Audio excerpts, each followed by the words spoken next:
43년 직장 생활하시고 은퇴하신 분이 계십니다. 직장 생활을 오래 하다 보니 갑자기 쉬는 생활이 익숙하지 않으십니다. 700여만 원의 급여를 받다 아내에게서 받는 용돈 100만 원. 무엇을 해야 좋을지 몰라 유튜브 등을 보며 정보를 찾아봅니다. 혼자서 할 수 있는 취미 생활이 있나? 재취업을 해볼까? 이것저것 찾아보지만 마음이 왠지 편하지 않습니다. 자유와 휴식, 허전함과 불안함이 교차하는 지점 은퇴와 퇴직. 보내온 시간들에 대한 자부심과 그곳으로부터 떠난 후 찾아오는 허탈감. 연극이 끝난 후 공연진에게 덮쳐오는 감정처럼 달래기 어려운 허전함이 있을 것 같습니다. 기나긴 은퇴 이후를 생각해보면 준비해야 할 것들이 한두 가지가 아닙니다. 이를 잘 극복하기 위해서는 미리 준비를 해두어야겠지요. 취미 생활이든 인간관계든 또 다른 일이든 주어진 시간을 채우고 일구면서 삶을 영위해 나갈 수 있도록이요. 예전 같지 않은 몸을 계속 돌보는 것은 기본이고 정신적으로도 허탈감 속에 우울증으로 빠지지 않도록 긍정적인 에너지를 주입해야 합니다. 은퇴 후에는 쉼을 먼저 생각하지만 한가히 여유롭게 즐기면서 지내려면 준비가 필요합니다. 은퇴의 시점에 다음 스텝을 고민하면 늦은 감이 있지요. 사실 은퇴의 순간은 예상치 않게 의도치 않게 찾아오기도 합니다. 몸이 아프거나 회사 사정 때문이거나 나의 다음 계획을 위해서거나 기대보다 일찍 올 수 있지요.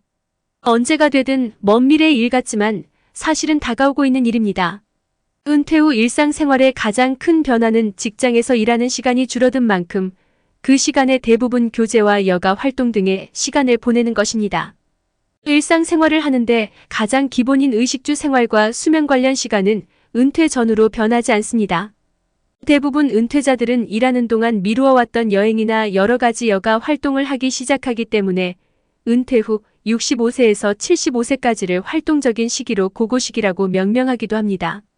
은퇴자들이 제일 먼저 은퇴 후 하고 싶은 일의 첫 번째가 여행이고 요즘 젊은 층에서 목표로 삼고 있다는 경제적인 독립과 조기 은퇴를 꿈꾸는 사람들을 파이어족이라고 명칭하는데 저희들의 희망사항의 첫 번째가 여행으로 꼽힐 만큼 여행은 은퇴자와 조기 은퇴 생활을 꿈꾸는 파이어족에게 공통된 바람입니다.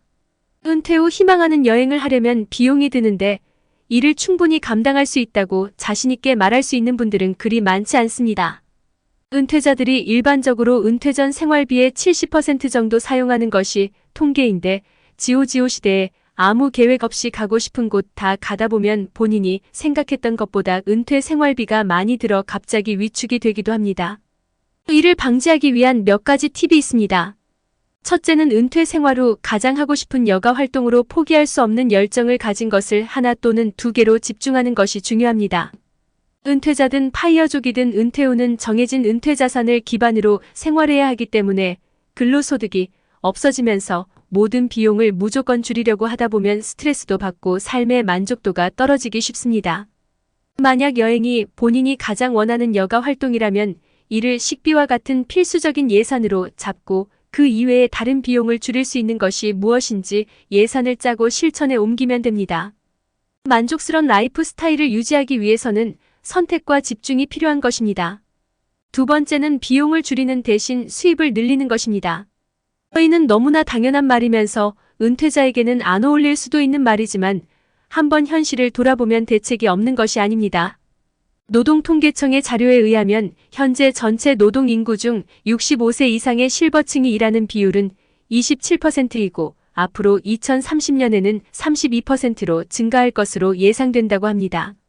은퇴 나이에 일하는 중요한 이유는 필요한 것을 사기 위해서이고 활동적으로 지내고 싶어서 계속 일하기를 원한다는 답변이었습니다. 필요한 것을 사기 위해서 또는 본인이 제일 하고 싶은 여행과 같은 여가 활동을 마음 편히 오래 누리기 위한 여분의 수입이 있다면 은퇴 자금이 줄어든다는 불안감 없이 누릴 수 있을 것입니다. 다른 방법은 현재 본인의 은퇴 자금의 운용이 제대로 되고 있는지 확인하고 좀 더 안정적이면서 수익성이 있는 금융상품으로 재배치를 함으로써 은퇴 자금을 관리한다면 은퇴 수입의 증가 효과를 보게 됩니다. 세 번째는 비용이 안 드는 여가 활동이나 저비용으로 할 수 있는 여가 활동을 찾는 것입니다. 우리 주변에는 커뮤니티에서 제공하는 여러 활동이 무상으로 많이 제공되고 있습니다. 이를 적극적으로 찾아서 참여한다면 비용 부담 없이 건강도 지키고 여가 활동도 즐길 수 있는 기회를 갖게 됩니다. 은퇴자의 라이프 스타일의 변화를 좀 더 행복하고 여유롭게 하려면 우선 재정적으로 현명한 결정을 해야 합니다. 여행자에게 유리한 신용카드 선택도 그 한 예가 되겠지만 위에 팁으로 나열한 것을 모든 또는 본인에게 맞는 것을 선택해서 실행한다면 현재의 일상생활을 즐기면서 여유로운 여가 활동도 즐길 수 있을 것입니다. 의상 은퇴 생활에 대해 알아보았습니다. 영상 시청해주셔서 감사합니다. 다음에 다시 만나요.